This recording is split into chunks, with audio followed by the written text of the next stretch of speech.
शुचिसद मुनि भानप्रस्थ वेद वेदांग विद्यापीठ गुरुकुल आश्रम धनपतगंज जनपद सुल्तानपुर उत्तर प्रदेश से यहाँ पर उदयपुर आर्य समाज में अपने कार्यक्रम के लिए आया था।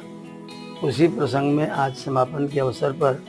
रविवार 15 सितंबर को मैं नवलखा महल स्थित महर्षि के स्मारक में आया और यहाँ पर द्वार पर प्रवेश करते ही जिस तरह से वैदिक ऋचाओं के माध्यम से वैदिक सिद्धांतों को व्यावहारिक रूप से प्रदर्शित किया गया है, वो द्वार से ही एक रोमांच और एक आनंद की अनुभूति हुई। कौन कौन से महर्षि को कौन कौन सा वेद का ज्ञान प्रकट हुआ, उन महर्षियों का परिचय। द्वा सुपर्णा सविजा सखाया समानम वृक्षम परिसस्य जाते, इस मंत्र को वृक्ष पर बैठे हुए दो पक्षियों के साथ प्रस्तुत करके जो शिक्षा यहाँ पर दी गई है, और अस्मन्वती रियते सम्रवध्वम उत्तिष्ठत प्रतरता सखाया, ऐसे मंत्र को व्यावहारिक रूप से चित्रित करके जो यहाँ पर प्रदर्शित किया गया है, वो निश्चित तौर पर जो लोग वेद से परिचित हैं उनके लिए भी, और जो वेद से अपरिचित हैं, जिन्होंने वेद का नाम नहीं सुना है, वेद के विषय में ज़्यादा नहीं जानते हैं, अगर वे भी यहाँ पर आते हैं तो वैदिक सिद्धांतों से निश्चित तौर पर वे लोग अवश्य आह्लादित होंगे। उसके बाद जब हमने अंदर प्रवेश किया तो सर्वप्रथम जहाँ पर स्वागत कक्ष है, वहाँ पर एक चित्र लेने के लिए महापुरुषों की जो सुंदर चित्रावली अंकित है, और वहाँ पर जो हमारे वैदिक ग्रंथों का जो सुंदर संकलन वहाँ पर प्रदर्शित किया गया है, वह भी अत्यंत ग्राह्य और अत्यंत प्रेरक है। वो वास्तव में प्रेरणा स्थल है। और अंदर जाकर के जब हमने 16 संस्कारों के विषय में सुंदर चित्र में भिन्न भिन्न प्रांतों के वेशभूषा के साथ भिन्न भिन्न संस्कारों का परिचय, उनकी क्रियाओं का मुख्य रूप से प्रदर्शन करते हुए जो दिया गया है, और उसमें स्कैनर के माध्यम से जो संस्कार का परिचय वहाँ पर बताया गया है, वो निश्चित तौर पर मेरी दृष्टि में एक बहुत ही अद्भुत कार्य है, बहुत ही दिव्य कार्य है, और आर्य जगत के लिए, समस्त आर्य जगत के लिए बहुत ही गर्व का अवसर प्रदान करने वाला यह कार्य है। हमने थिएटर में बैठ करके और जो अपने महापुरुषों के चरित्रों से अंकित, महर्षि के जीवन से अंकित और अनेक प्रकार के जो चित्रमय वहाँ पर कथाएं देखने को मिलती हैं,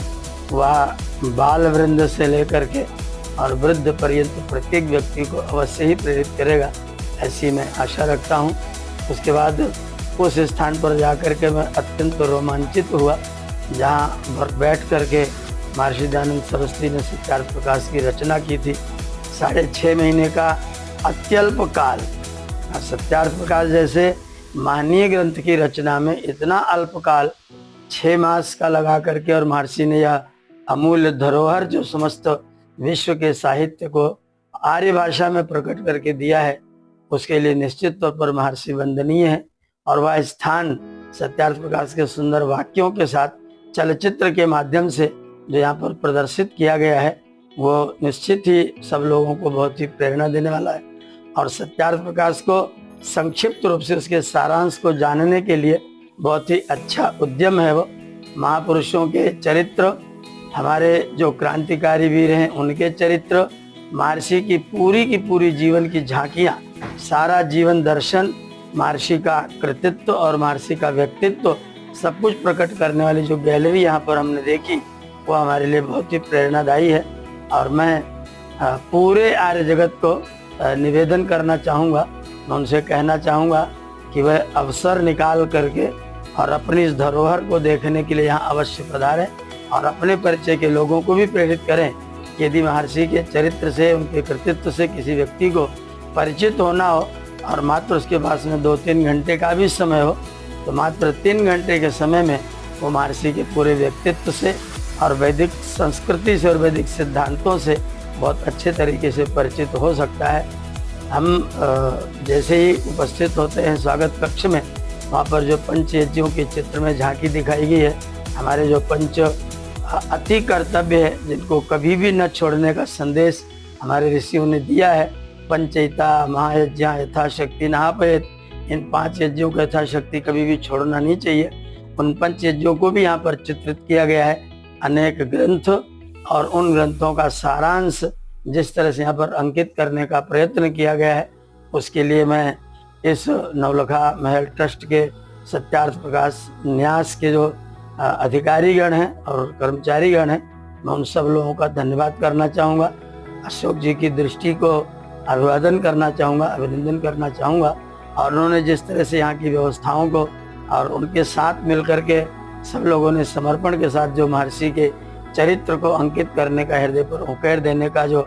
महनीय प्रयत्न किया है, उसके लिए मैं सभी को धन्यवाद करना चाहूँगा। और पुनरपि पूरे आर्य जगत को आमंत्रित करना चाहूँगा कि आप जब भी अवसर लगे अपने इस तीर्थ में, महर्षि का परिचय देने वाले इस पवित्र तीर्थ में आप अवश्य पधारें और महर्षि को अपने श्रद्धा सुमन अवश्य समर्पित करें। धन्यवाद।